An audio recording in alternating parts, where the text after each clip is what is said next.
Hi guys, David Stone here. How are you doing today? I'm hoping that you're feeling really good and that you're feeling up and you're feeling energized and you're feeling positive that you can accomplish the things that you set out to do.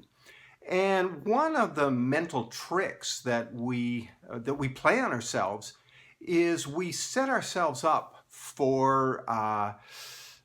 to be negative, actually, because we always think about the worst possible outcome. We've got some challenges ahead of ourselves, and let's face it, these days we've all got challenges. We've got health challenges, we got financial challenges. It's all over the place.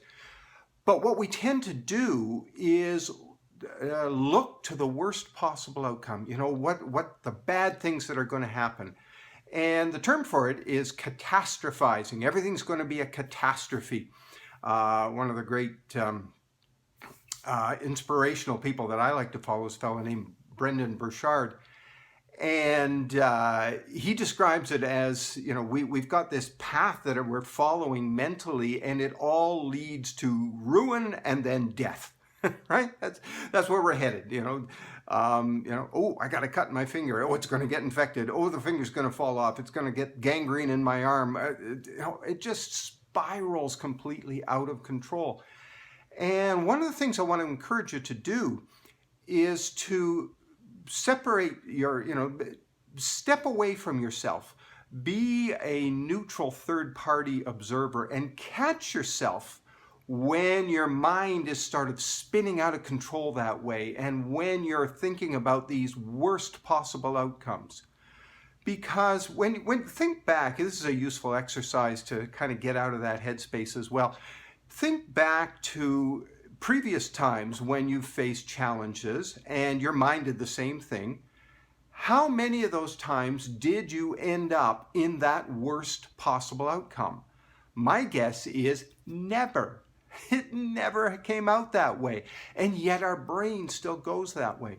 So what I want you to do is start training yourself. So when you catch yourself spiraling down that, that drain, the water swirling around the drain going down, and that's your mental state and your emotional state, catch yourself and say, okay, just time out for a second here, mental time out, emotional time out, and say, why is it that I'm telling myself about the worst possible outcomes? Why can I not just as likely tell myself about the best possible outcomes, or even the neutral outcomes? Because we're always working on the bottom of that emotional scale, a bottom of that catastrophe outcome scale. Why don't we, move up a couple of notches at least and be in the neutral outcome scale? The thing that's going to happen is nothing bad, nothing wonderful, but nothing bad either. Okay, I'm going to come out the same way I was. And then let's crank it up a notch from there. There might even be a slight improvement. I've got this challenge ahead of me, and maybe I'll learn something from it. Maybe I'll come out stronger from it. Maybe I'll come across an opportunity that I hadn't seen before that I can take advantage of. Maybe I'll learn a new skill. Maybe I'll learn to be emotionally more resilient. You see how we can crank it up a little bit at a time here. And so when you catch yourself spiraling down that emotional drain, and I call it looking down, you're climbing the tree and you get way up and then,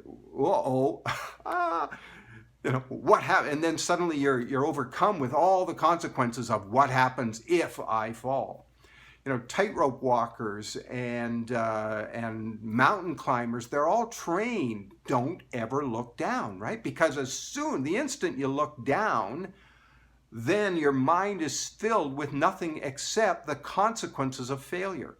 So they're trained to look up, look up, look up. And that's the same for you. Look ahead, look up as to the things that you can accomplish, the great outcomes that are going to come as a result of this challenge. What are the wonderful things about having this challenge ahead of you right now? So that's what we're going to practice today. All right, we're going to practice looking up instead of looking down. Now, if you need some help to train your mind to look up instead of down, then look down right now and you can see my email address. That's my personal email address. Comes straight to me. Nobody else filters it. Nobody else looks at it. It comes straight to me, and I would love to hear from you and talk to you about this challenge that we've all got of learning to look at the best possible outcomes instead of the worst ones. Anyway, if you like these YouTubes, please, down below again, let's have some comments. Tell me what you think about these things. What other topics would you like to hear? And of course, please, like them for us here on YouTube, and subscribe to our channel. Pass them along, share them with all your friends. And I will be right back here again with you on another Living Fearlessly episode. See you later.